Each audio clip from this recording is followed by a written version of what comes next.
And finally, my fourth recommendation, in pursuit of the DNA testing, citizenship, and plebiscites, concerns a request for an advisory opinion from the International Court of Justice on the status of Afro-Descendants under the Geneva Convention and their right to conduct plebiscites, that was drafted and submitted to the UN Permanent Forum of People of African Descent during its second session. This was discussed with the ambassador from South Africa, who I'm happy to see here today. The Afro-Descendants in the remaining Black colonies, including the Republic of New Africa, want the AU member states to do for us, members of the AU 6th region, what South Africa did for the Palestinians in Gaza, and bring our case before the ICJ. Members of the African Commission on Human and People's Rights, Honorable Deputy Chair, Working Group Chairs, government officials, and distinguished delegates. The concept note for this panel discussion states that it is a platform to reflect on the reparative justice journey in Africa and ignite action in pursuing the reparative justice agenda.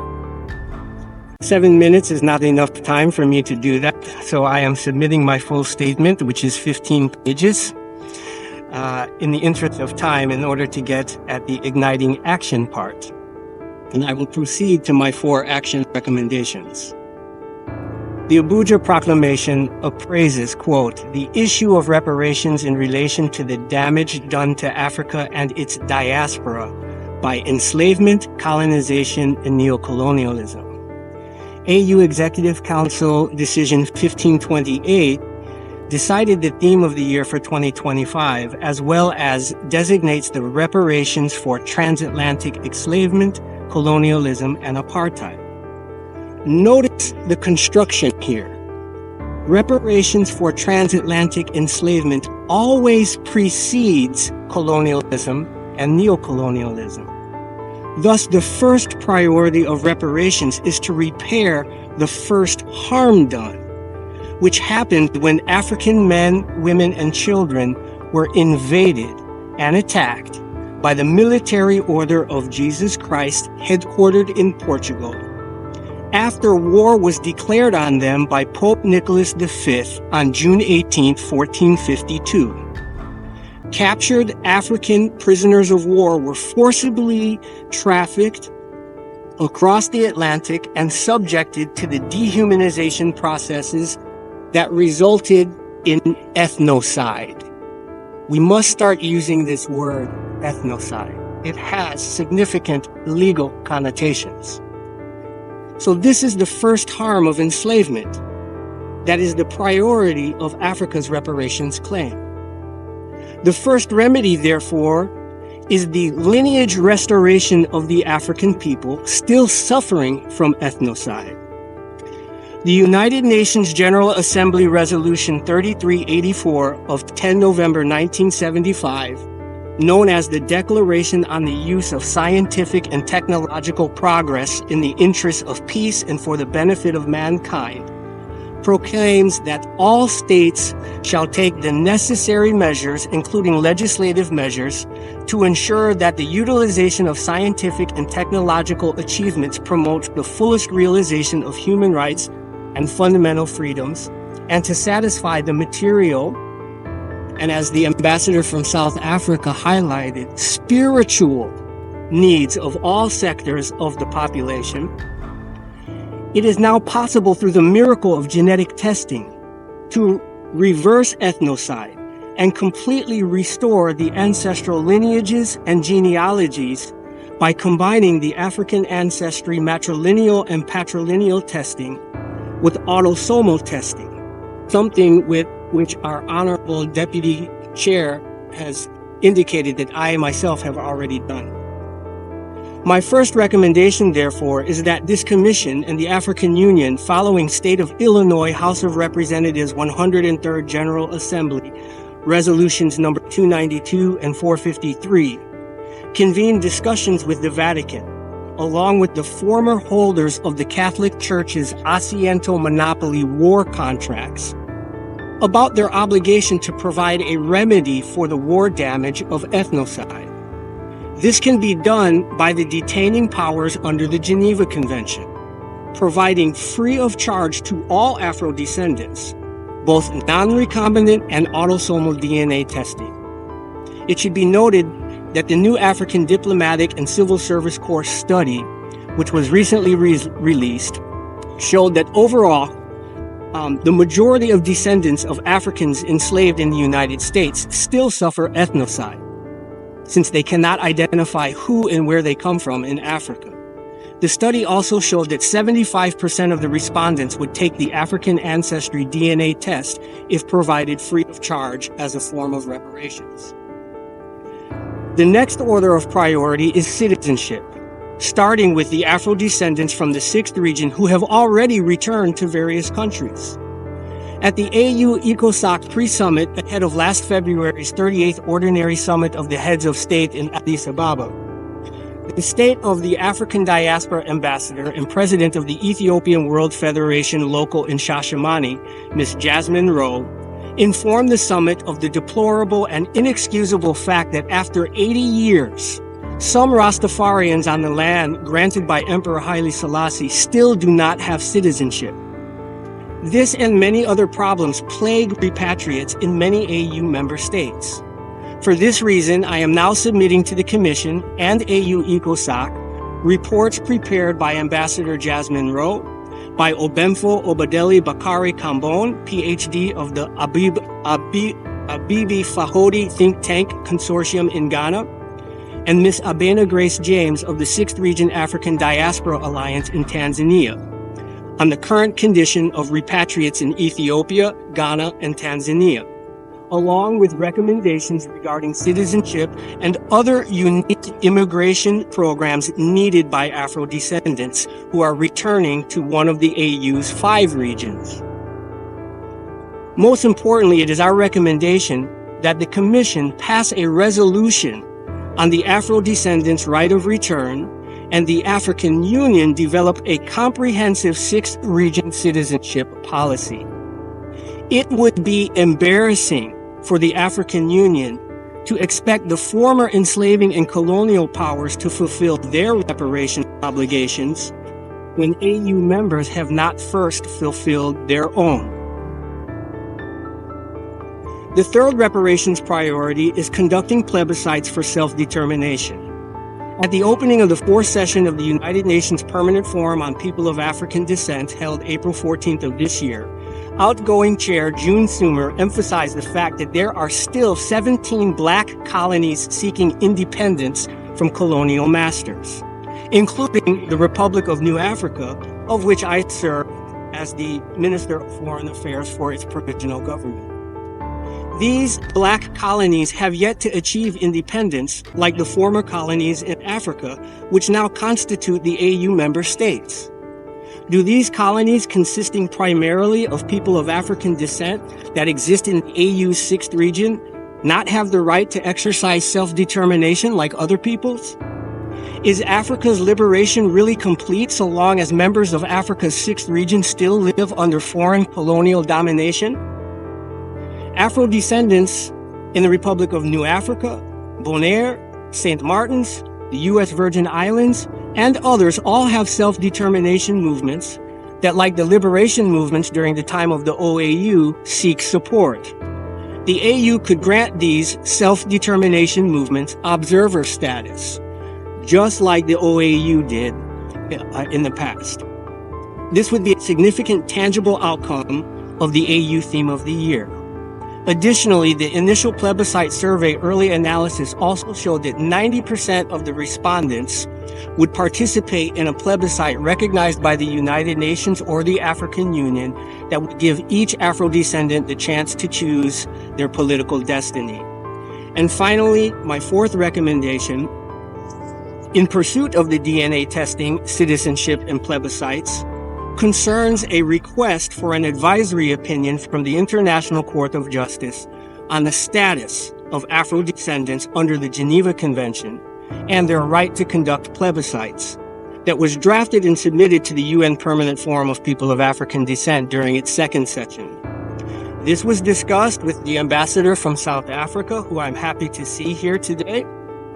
The Afro-Descendants in the remaining Black colonies, including the Republic of New Africa, want the AU member states to do for us, members of the AU 6th region, what South Africa did for the Palestinians in Gaza, and bring our case before the ICJ. I don't have time to go over the specific questions now, but they have already been submitted to the key stakeholders, including my colleague here from the African Judges and Jurists Forum. I look forward to follow-up action on these recommendations that focus on war reparations for forced displacement and ethnocide, which are the first harms caused by the invasion of our ancestral homeland, which did not start in 1619. It started in 1452, and the first documented encounters are contained in a book called The Discovery and Conquest of the Land of Guinea by the royal historian of the King of Portugal, Gomes Azarara. The documentation for the initial invasion and encounters for the start of the war are already documented, and the war contracts were signed. We only need to use them. Thank you. In a historic address at the third ordinary session of the African Commission on Human and People's Rights, Siphiwe Baleka, president of the Balanta Burasa History and Genealogy Society and foreign minister of the Provisional Government of the Republic of New Africa, delivered a seismic call for justice. Baleka's speech, anchored in centuries of systemic oppression, demanded reparative action for Afro-Descendants through DNA-driven lineage restoration, citizenship rights, and self-determination plebiscites. As the African Union's 2025 theme, Justice for Africans and People of African Descent through Reparations, takes center stage, Baleka's blueprint challenges the continent and the world to confront the resolved legacies of slavery, colonialism, and ethnocide. The transatlantic slave trade, initiated by European powers under the sanction of the 1452 Papal Bull Dum Diversus, marked the beginning of a calculated dehumanization campaign. Pope Nicholas V authorized the enslavement of non-Christians, enabling Portugal and later other colonial powers to invade Africa, capture millions, and commodify human lives. By the 1884 Berlin Conference, Europe had carved Africa into colonies, extracting wealth and erasing ancestral identities. Baleka's speech underscores that the harm began not in 1619 when enslaved Africans arrived in Virginia, but in 1452 with the Vatican's War Declaration on Africa. The historical framing is critical. The AU's 1993 Abuja Proclamation and 2025 reparations theme recognize slavery and colonialism as crimes against humanity. Yet, as Baleka noted, Africa's liberation remains incomplete while Afro-descendants in the 6th region, the Diaspora, endure statelessness and identity erasure. Over 75% of Black Americans cannot trace their roots to Africa, a modern ethnocide perpetuated by systemic disconnection. In 2003, the AU amended its constitutive act to recognize the diaspora as the 6th region, a symbolic gesture lacking tangible policies. Baleka highlighted the plight of Rastafarians in Shashamane, Ethiopia, who, despite Emperor Haile Selassie's 1948 land grant, remained stateless after 80 years. Similarly, repatriates in Ghana and Tanzania face bureaucratic barriers to citizenship. Baleka's call for a continental citizenship policy mirrors Ghana's Year of Return and Sierra Leone's Right of Abode program, which grant diaspora members residency rights. However, these initiatives are piecemeal. A unified AU citizenship framework, as Baleka urged, would affirm the diaspora's right to belong, a moral prerequisite before demanding reparations reparations from former colonizers. Genetic testing offers a groundbreaking tool to repair lineage disruption. Companies like African Ancestry have traced over 1 million Afro-Descendants to specific ethnic groups, yet cost barriers limit access. Baleka's proposal, mandating free DNA testing as reparations, draws parallels to Illinois' 2023 House Resolutions 292 and 453. By leveraging autosomal mitochondrial testing, Africa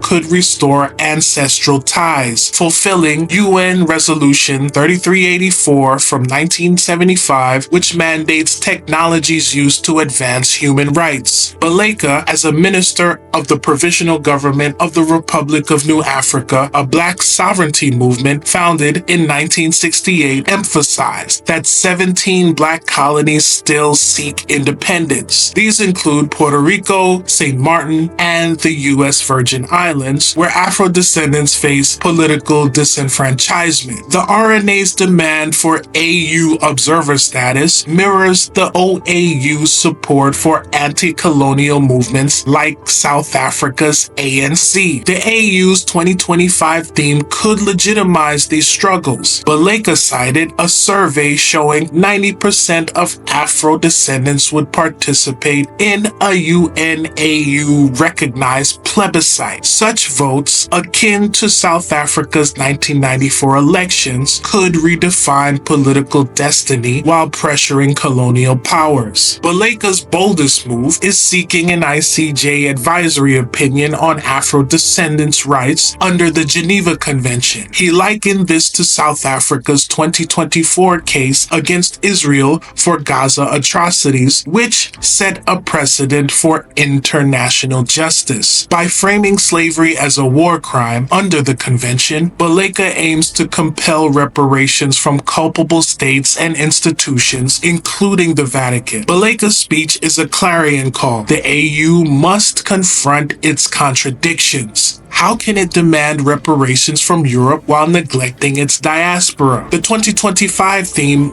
must transcend symbolism. Member states should adopt binding citizenship policies, fund DNA testing, and champion self-determination plebiscites. As Baleka asserted, Africa's liberation is incomplete while her children remain in chains. His vision is not just about redress, it's about reclaiming humanity. The world watches as Banjul becomes the crucible for a new justice movement, one that could redefine global reparations and restore the soul of a fractured diaspora.